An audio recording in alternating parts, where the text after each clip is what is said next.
Yourself. Mr. Chairman of the Unconstitutional Disbanded Armed Forces of Liberia, members of the Fourth Estate, as we engage into this all-important press conference, let me have your keen attention, and we'd like to have a special volunteer that will give us the invocation. Any volunteer?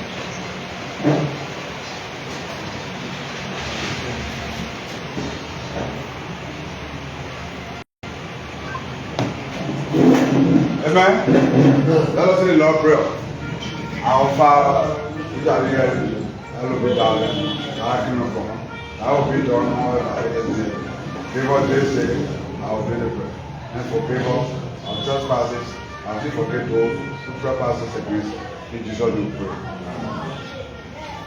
And after that, we will now have retired Colonel Walter Gardner to make a full introduction of the national chairman of the Unconstitutional Disbanded Armed Forces of Liberia.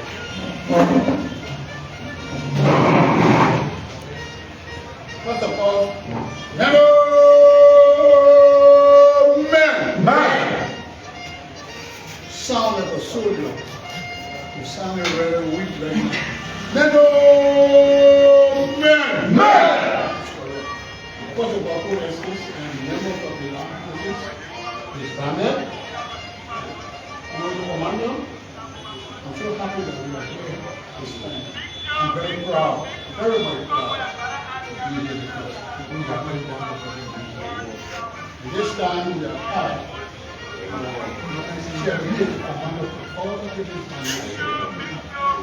don't want to go forever was the everything that has to be done. But I think we have to see what's happening next. As a commander, gentlemen, Yes, I sir. say thank you for coming to our table. Thank you very much for listening. Thank you, brother.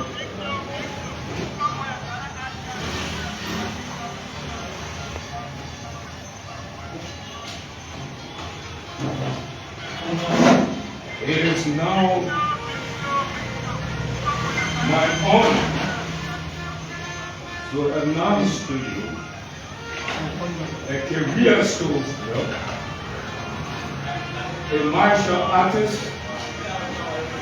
who has served his nation diligently with all prioritizing his personal ego of Philip Anderson, national chairman of the Unconstitutional Disbanded Armed Forces of Liberia. Mr. Chairman.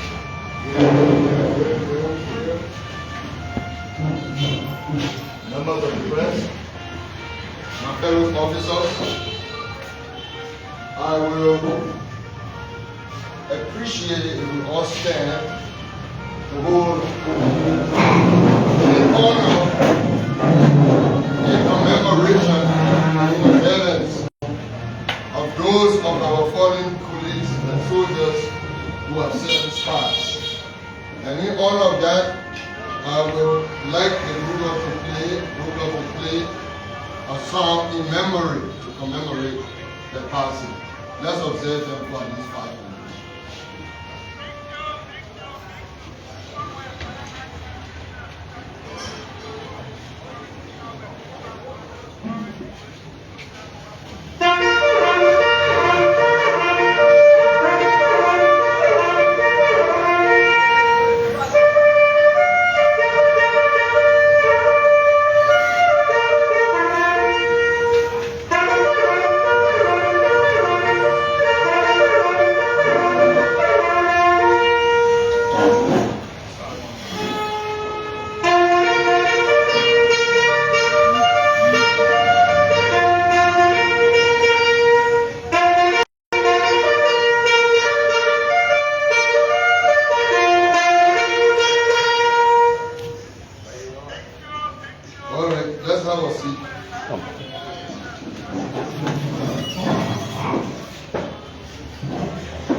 has been 20 years since 2005 to 2025, since the unconstitutional disbandment of the armed forces of Liberia.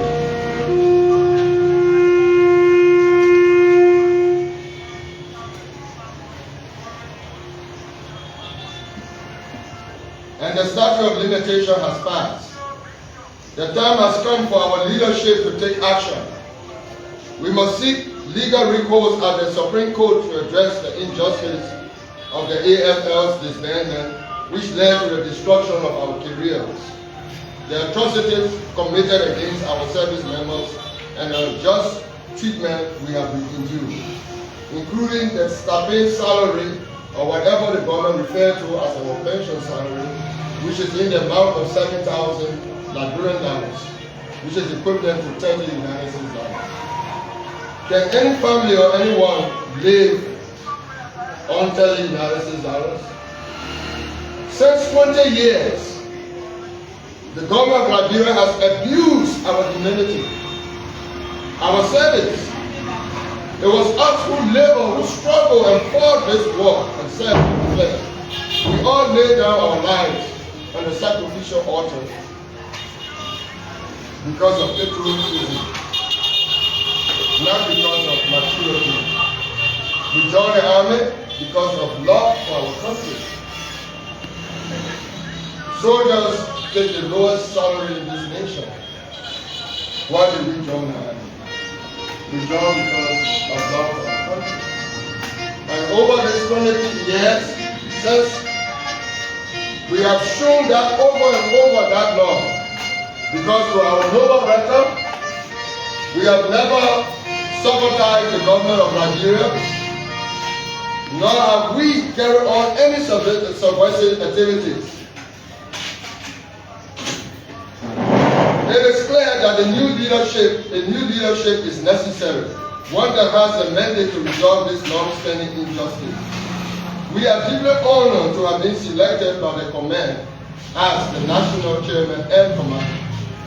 We accept this responsibility drawn on our experience, having previously served once as national executive chairman. We are capable, committed, and resolute in our dedication to bring this advocacy to a peaceful and lasting resolution. Members of the Armed Forces of Liberia, disbanded Armed Forces of Liberia, in strength, there is no unit within the Republic of Liberia or force within the Republic of Liberia that has the strength that we have. By statistics, the SSR documentation states that we were 15,000 horsemen. In actuality, we have 17,000 horsemen. Our strategy is not to order our men to come to town. Our strategy is not to protest, nor carry on any violence, but rather to seek justice at the Supreme Court. How are we to go about it? How can we handle this situation without breaking down our society? How? We have a responsibility. Our service to this country was one of national duty and sacrifice. Yet it was politicized and stained by the stigmatization of AFL veterans who laid down their lives for the protection and well-being of Liberia. We fought against insurgents to defend our nation's freedom, dignity, and the democratic values we all enjoy. We are the true heroes of Liberia, and no other Liberian can take away from us what is rightfully ours by birthright and national service. The 2024 national budget is a stark reflection of the government's disregard for the welfare of AFL veteran soldiers. It is a budget that passed without any provision for the pension increases and incentives of AFL veteran soldiers. How can we survive on a monthly pension stipend of just $30? Which family will accept that? Across the board, we are all infantry trained soldiers. We accept it. An amount that is often not even paid consistently after 4 or 5 months, and then we get 1 month, 2 months. check and something. Meanwhile, moreover, government officials are earning thousands and thousands and thousands of dollars. I don't want to be political. I don't want to agitate nor inflame the political situation in this country. We have 73 representatives. We have 30 senators.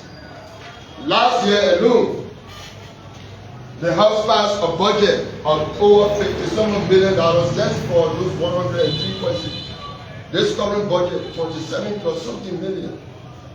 When each of us individual out here are receiving about $30 every month, while others are taking millions and millions of dollars.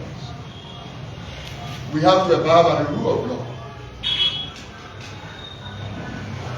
We were the ones who safeguarded the executive mansion, the Capitol building, the Temple of Justice, and all other government institutions.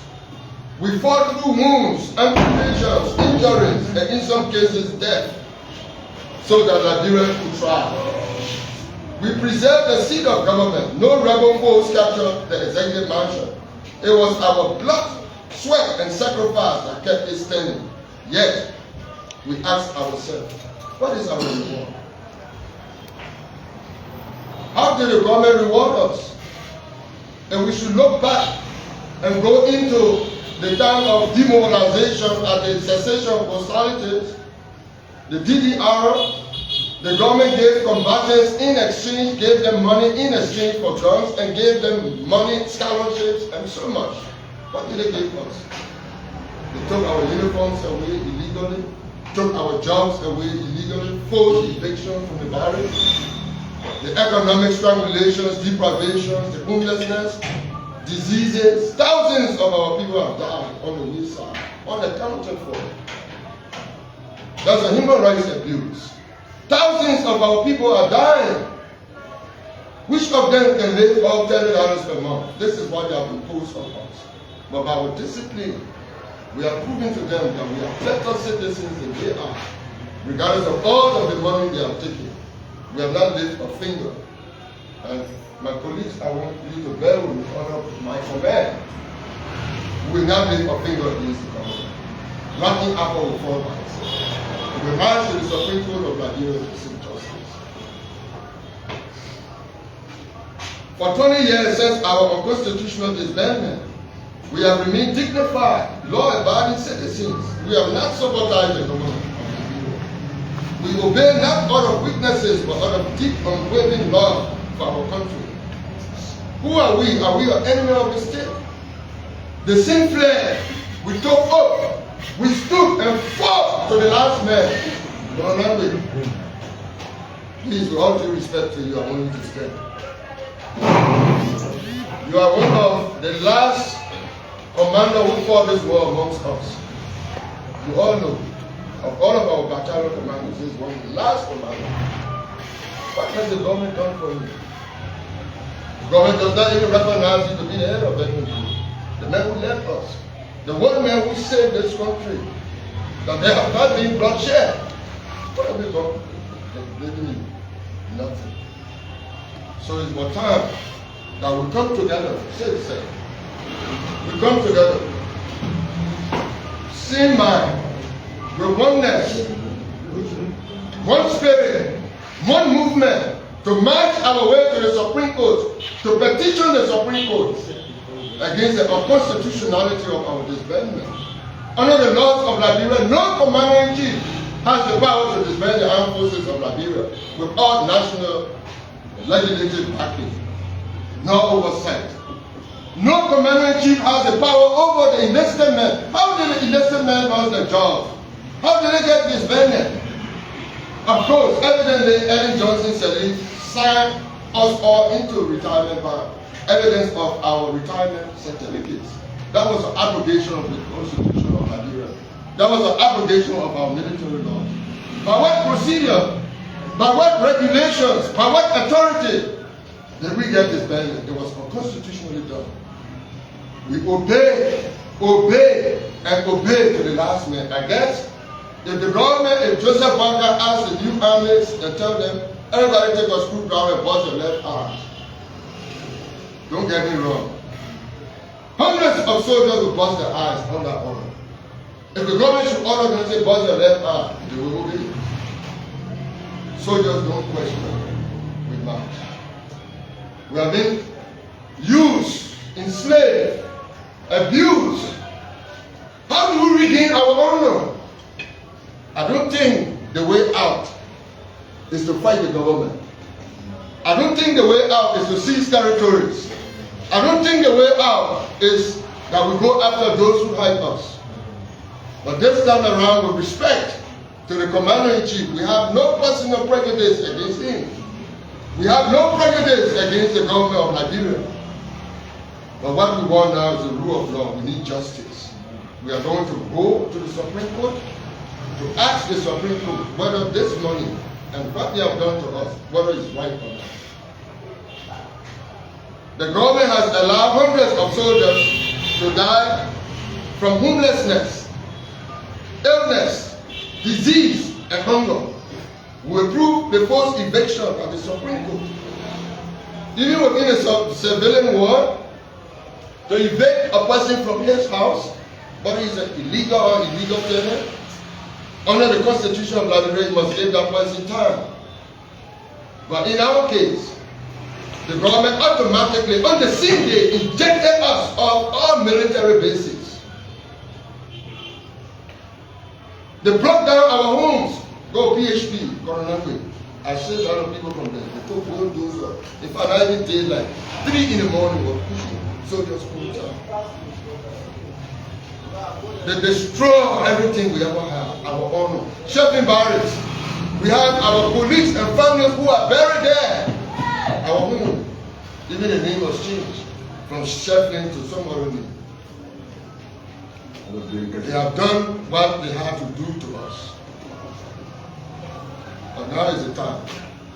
20 years has passed. You know me.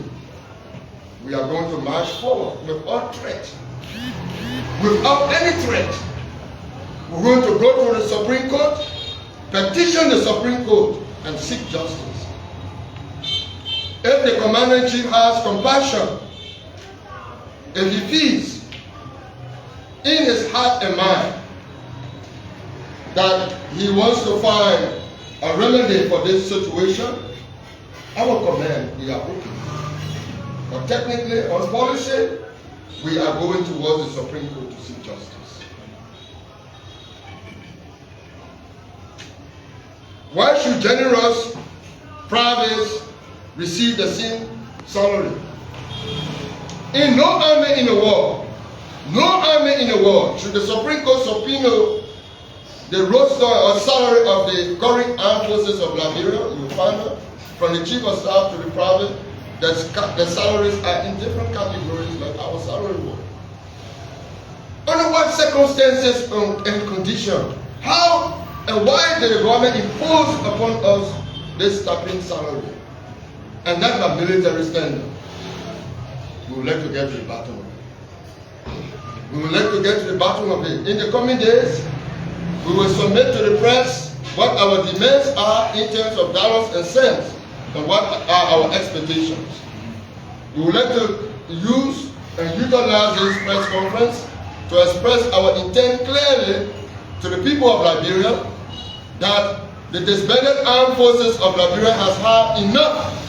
We have had enough and cannot take again. Therefore, we are calling on the people of Liberia to have compassion on us, to recognize the meritorious and sacrificial services that we committed to the Republic of Liberia. For those Liberians who feel that AFL committed atrocities, you have the right to feel that way, and I apologize to you and I'm sorry for you.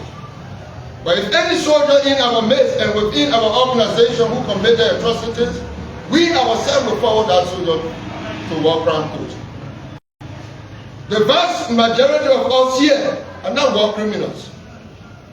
We are honorable retirees of the armed forces of Liberia, and we demand our respect and dignity under the laws of Liberia to be treated fairly. We demand that we must be included into the politics of the Republic of Liberia. We are the ones who sacrifice our lives for this country. We cannot oversay in a very respectful way. I would like to assure the people of Liberia, foreigners within our borders, that the AFL has always been law-abiding. We have always been a force of good and will remain to be a force of good. I want to assure the President and Commander-in-Chief of the Republic of Liberia that he should not use this current case and position under our leadership to cash manage it, because we not accept bribe. Yeah. What we want is for the law to determine righteousness and give us justice. We have not come together because of fame. We have not come together because that we need money from the government. But we want the rightful thing to be done, so that those of our dead, those who die, so that they won't die in vain. And to all of our fallen compatriots and comrades and the families and the beneficiaries and workers out there, we want to assure you, we the living, under this leadership, will do everything humanly possible to get our benefits. In the following week to come, we'll be visiting the United States Embassy, ECOWAS, and other organizations, including civil society, including the Liberian Bar Association, to express to you our plight. Internally, as an organization, we cannot lean on politicians for help. We do not even have an office space. We have no logistics, we have needs, because, excuse me, we have to re-document ourselves based upon the SS record that disbanded us. The record only shows name, rank, but that record is not placed in a digital format as to help us to know how many generals, how many colonels, how many lieutenants, how many captains, how many sergeants. Because our case to the Supreme Court has to do with our individual payments. Our demand to the Supreme Court, should the Supreme Court decide this matter, our demand is that we are demanding for 20 years back pay. And we should be paid by grace and categories, but not across the board. Gentlemen, the press, I want to say thanks to you. You have done a great work in Liberia. The safety and prosperity of Liberia is in your hands.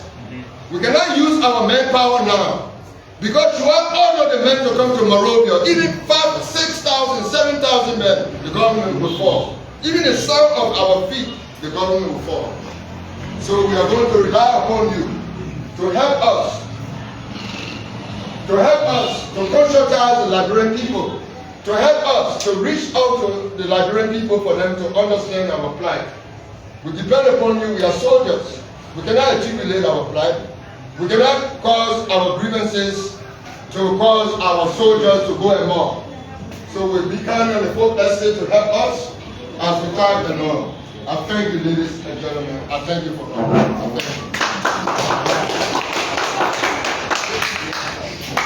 Wait,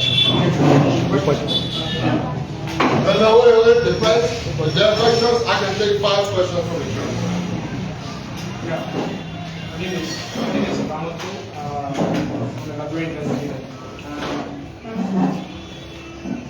Why is a concern coming now? I mean, we just 2 days to the president going for so much. He said that we want to be able to improve the attention to the why do Liberians expect on the day of the sooner? And secondly, why is our SS document coming out? What is it? What is the SSR? SSR. What it does mean? All right. I will answer the first question in 3 folds. By strategy, we all saw what happened at the Capitol Hill. We are soldiers.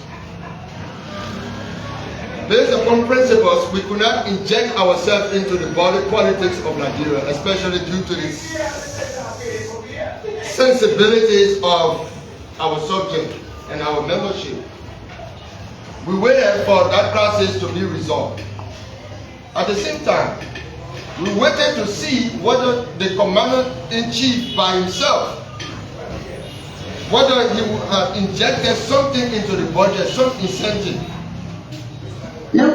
didn't. Please charge. Since he didn't do, No power. Please charge. strategically, No power. we deal within Please ourselves. charge. Once we come up as No a power. body, Please charge. excuse me, No power. Bluetooth disconnected.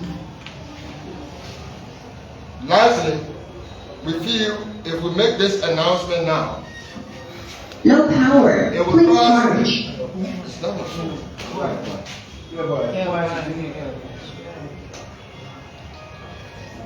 We feel at this moment, No should we power. make this announcement? Just one cut that off. Should we make this announcement? Probably the commander-in-chief will reconsider. And should we not reconsider because we are not reflected in the budget? Should he reconsider, he could call for an emergency meeting or take whatever decision he wants to take. So I think it's very appropriate at this time, moreover because the 20 years period has elapsed. From 2005 to 2025, this January, the 20 years period has elapsed. We are past the statute of limitations, so now we can come up and engage the public, especially the judicial system. The security sector. Yeah. So my name is Archie Boan, and I report for television. I'm basically concerned about as well as you guys have ever had meeting with the legacy authority. Have you ever had meeting with the AFL commander, Chief of Staff? Have you ever had meeting with him regarding this issue? Secondly, for how long you've been receiving the executive health of Dallas Nation? For how long? And prior to the time, how much have you received? First answer to your question is, as veterans of the Armed Forces of Liberia, our separation status from the Armed Forces of Liberia came along with complications. When we were unconstitutionally disbanded from the Armed Forces of Liberia, there was no Bureau of Veteran Affairs. So during our advocacy, we proposed a need for the establishment for the Bureau of Veteran Affairs. When the government conceded and agreed to that idea, the former Minister of Defense, Brani Samuka, when the Veteran Act was placed on the Senate floor at that time, Kononangwe was the national chairman, I was the vice national chairman. We went at the Capitol building to deliberate on the passage of that act. The current government, the then government of Liberia under Ellen Johnson Sirleaf, stopped us. And the question was, since we are the beneficiaries of the Bureau of Veteran Affairs, we should be the one to create this act. We should be the one to inject ingredients into this act because this act pertains to us. We are the veterans of the Armed Forces of Liberia. So the government did hire private lawyers to craft that act, not our organization. Under my tenure as national chairman, this is my second time in this position. In 2011, I was the national chairman of the Disbanded Armed Forces of Liberia. The United Nations, along with the United States Embassy, along with the government of Liberia, agreed, we concluded that we should amend the Veteran Act. We started the process of amending the Veteran Act, and then for some reason, personal reason, I tell you in my resignation as the national chairman. And then that went down the tube. As for the current Armed Forces of Liberia, under the Veteran Act, Brani Samuka manipulated the law and had the minister as the chairman of the board of Veterans Affairs. And there are many things in that Veteran Act that is not going down well with us, which is another subject. We are the veterans of the Armed Forces of Liberia. That board, that bureau was established for us and our welfare. The Veteran Act does not allow the veterans of the Armed Forces of Liberia to have joint security operations. The Veteran Act does not allow us to use our individual professional skills as to assess the Republic of Liberia.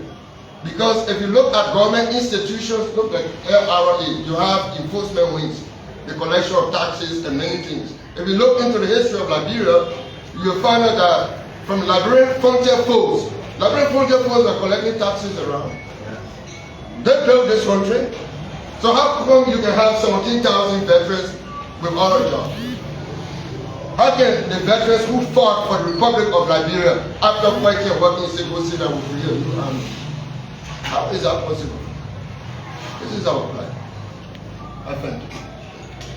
Failure on the part of government to address your concern, what will be your next course of action? Will you for front page? Basically, we have lots of alternatives. Besides military means, we have a recourse. We can go to the ECOWAS court, we can go to International Human Rights Commission to prove the fact that the government of Liberia has committed atrocities against us.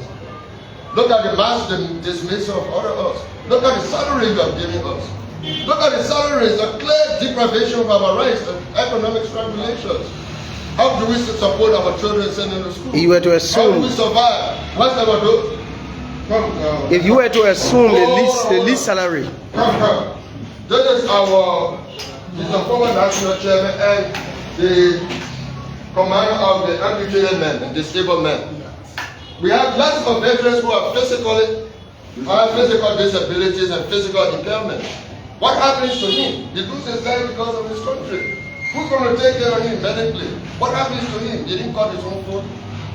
So why all this neglect for? I can tell that. Thank you. When you came for the official report, the secretary,